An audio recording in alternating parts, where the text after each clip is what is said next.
So now after junior high and high school, you did you go to college or did you go to work or? Yeah, I ended up going to a 4-year college, a local college, and What was the name of that I college? went to Bridgewater State College, Okay. and I ended up graduating 4 years later with a degree in elementary education from there. Okay. So now is it right that while you were in college you met your first wife? Yep, yep. As a lot of people do, they get a relationship, and by the end of the 4 years, we got engaged, and no sooner got graduated, we got married that fall. Okay. So now your first wife, she was also Cape Verdean? No, she actually is from Irish and French derivation. Oh wow. So that's it's a little different than Cape Verdean. Yeah, yeah. We were a mixed couple. There weren't that many that I knew of back in those days. But it worked out good for us. So. Yeah. So now when you first met her, and you guys had started to see each other for a while, were you nervous to introduce her to your family, thinking that they may not accept her, or how was your feelings towards that? I think it went pretty well. I don't think I had any anxiety or hesitation. As I said before, we were brought up with the overall, lifestyle of accepting, people, all kinds of people. And I saw that certainly in my parents and how they treated people, and we were just taught to emulate it, and I think that's ended up being what happened with me. And this was a person I thought I wanted to spend my life with. So, and yeah. Now, had you ever had any discussions with your first wife, as far as how you guys thought her family might accept you being Cape Verdean? Was that ever brought up? Did you ever sense her might a little hesitant? No, I don't think so. I think we were both very open to the fact that we just felt that people were accepting, like as we were, of other people, and I think it worked out pretty well. When I met her family, I never felt like I was intruding or I wasn't accepted or anything. I think it worked out well, the acceptance of me. Yeah.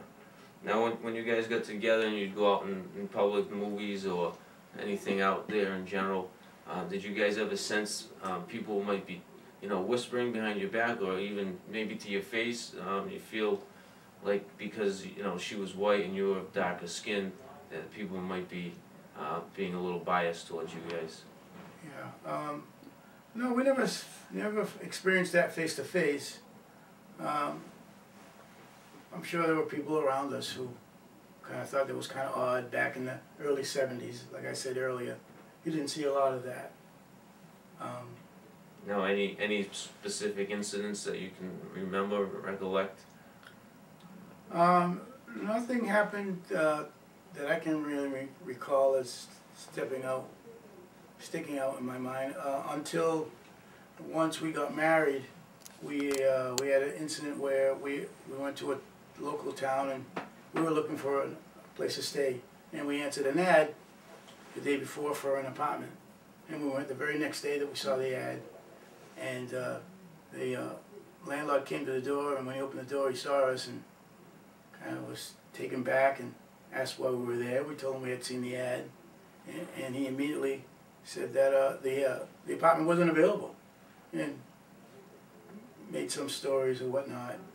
So we kind of left, and when we left, we drove away, and we thought, gee, that's kind of strange. And we mentioned it to some friends of ours, in particular a couple that the husband was involved with law enforcement, and without us saying anything, he took it upon himself to visit this apartment to see if it was indeed true, because they didn't think that the landlord was serious. And when he went there, sure enough, he asked about the apartment, and lo and behold, the very next day, the apartment was still available. Wow. Yeah.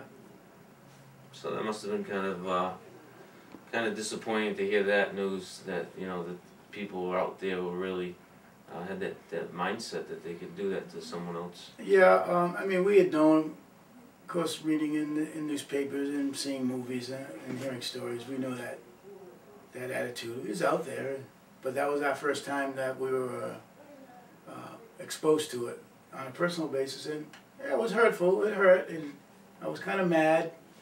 At one point I think I wanted to go back there, but I decided it wasn't going to do anything helpful. Yeah. Now, would you say that you were more mad, or your wife was more mad at that point? I don't really recall. I think it was me. I think being the man of the family and just starting out, I think I assumed my role of leadership and wanted to, you know, correct a wrong that we thought had been put on us. So now, after college, how'd your career take off after that? I taught elementary school for a year, and then I had an opportunity to join the local fire department, and I did that, and that took me for 32 years of work in the fire department. I ended up being a lieutenant. Yeah. So now, when you got on the fire department, was there a lot of other minorities that were on the force at that point? There weren't that many. The city had just begun participating in a hiring process where they were trying to bring in more minorities. So I think there weren't that many, and